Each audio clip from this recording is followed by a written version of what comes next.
are at the head office of the Gulbenkian Foundation. These premises were concluded in 1969. Okay, so the foundation has many activities.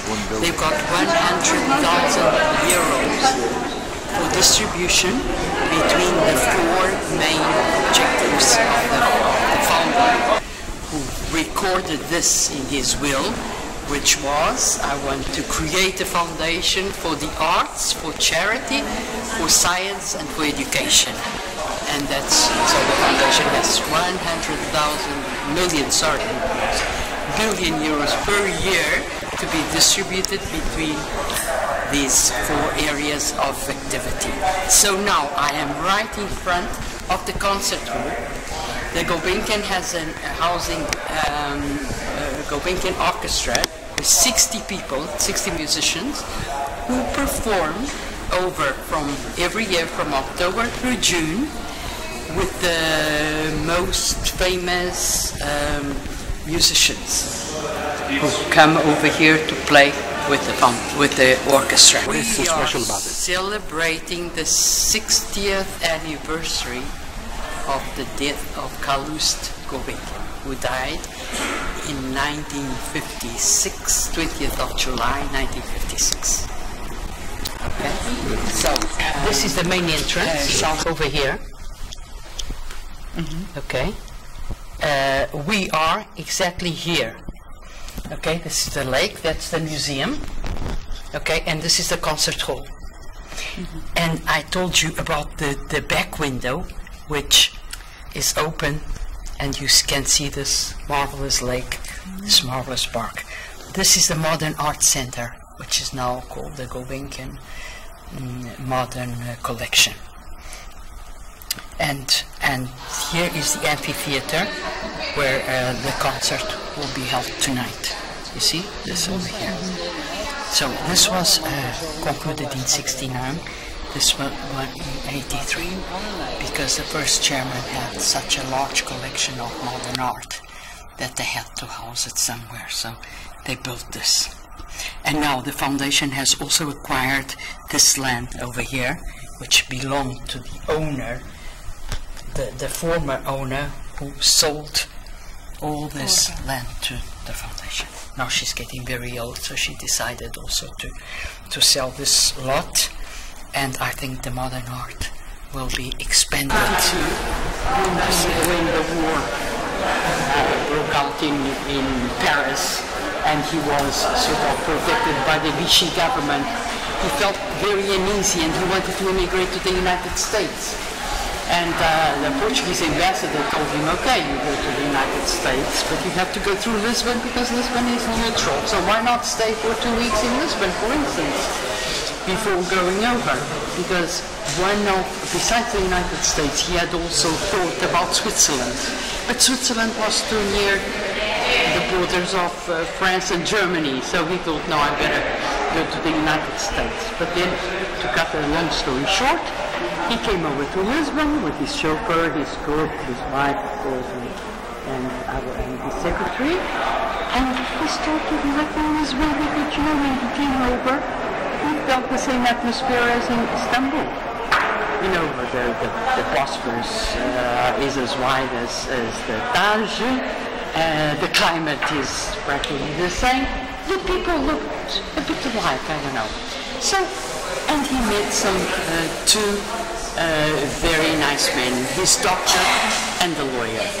And so he decided, why not stay in Lisbon? And so he spent the rest of his life in Lisbon from 42 until 56, okay?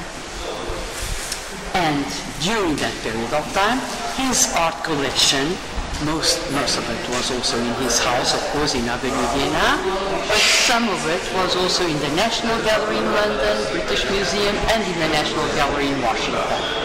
And one of his main concerns was, what am I going to do with my art collection? I feel that they are my children, they have to have a house of their own, so I have to build a museum for them. So he contacted the National Gallery, he contacted the Washington National Gallery also, because he wanted the separate premises for his art collection, but none of them accepted. they wanted to integrate his art collection with their collection. And besides that, also the tax issue. The tax issue, he would be highly taxed, both in the United States and in England. Whilst over here, Salazar, our dictator, was very shrewd, and he said, okay, if you really create the foundation, that's what he wanted to create, the foundation being his main objective, the museum. He said, it's high time to take a decision about the future of my works of art. I can say without any fear or exaggeration that I consider them as my children, and that their well-being is one of my main concerns. They represent actually 60 years of my life, through which I assembled them many a time with great difficulty, but I was always guided exclusively by my own personal taste. It is certain that, like other collectors, I strive to get expert advice, but I feel that they are mine from my heart and soul. Okay, this was in '53, when he started finally thinking, you know, I have to do something about, I have to write a writ. Even though he thought he was going to live like his parents lived until 101. Your father, yes, was a great friend of mine, and regrettably, his loss, regrettably, I've only not lost a good friend, but I also feel an infinite pain for his disappearance, for the disappearance of a great man. His place is among the greatest in the art history of all times, and his expertise, personal expertise, and his exquisite imagination and creativity will certainly be admired by the future elites. Mustard pots from Madame Pompadour. Madame Pompadour was one of the lovers of Louis XIV or XVI, I don't know. Carlos Gulbenkian was crucial for Portugal.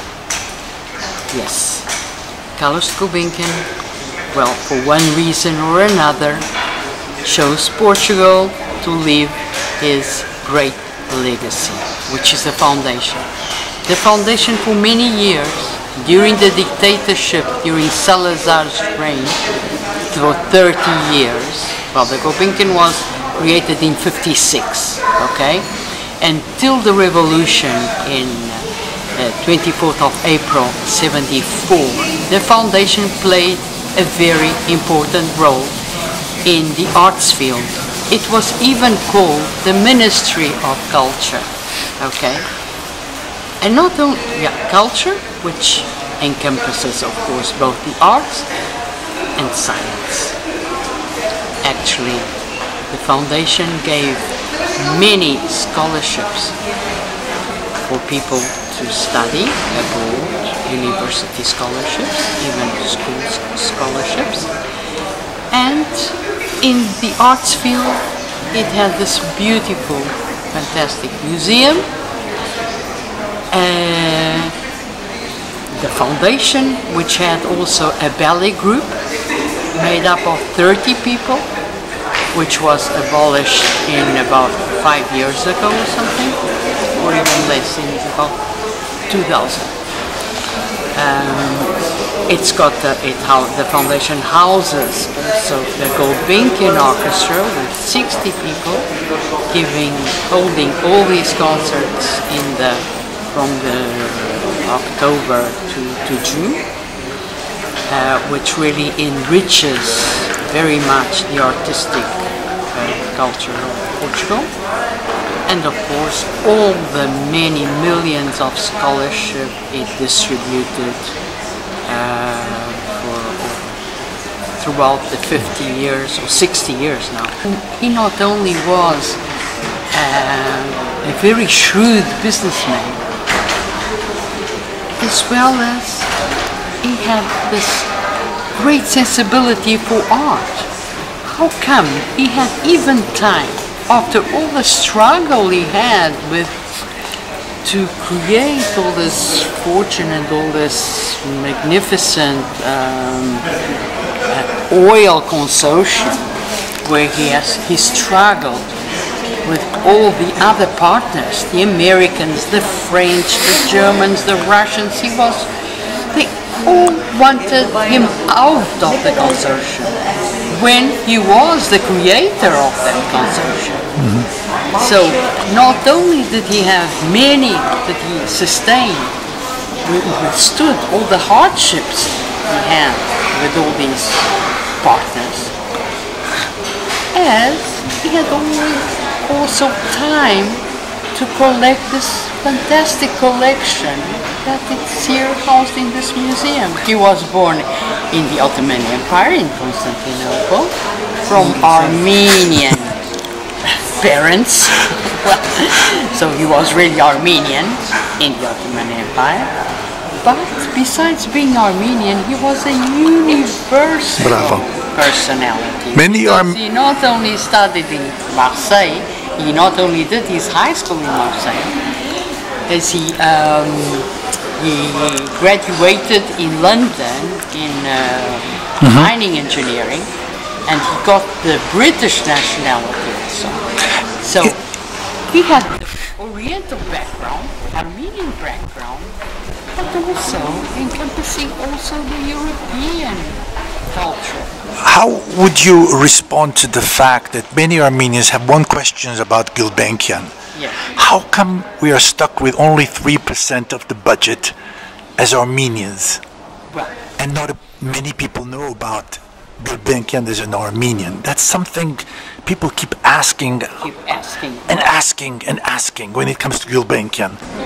A management of the Gulbenkian, which was made up of the first chairman was Portuguese, okay, and he had Kevork S.I.N., who is Gulbenkian's son-in-law, married to Rita, his daughter, who was one of the trustees who created the Armenian department here, right? Since the inception of the Gulbenkian, the Armenian department exists.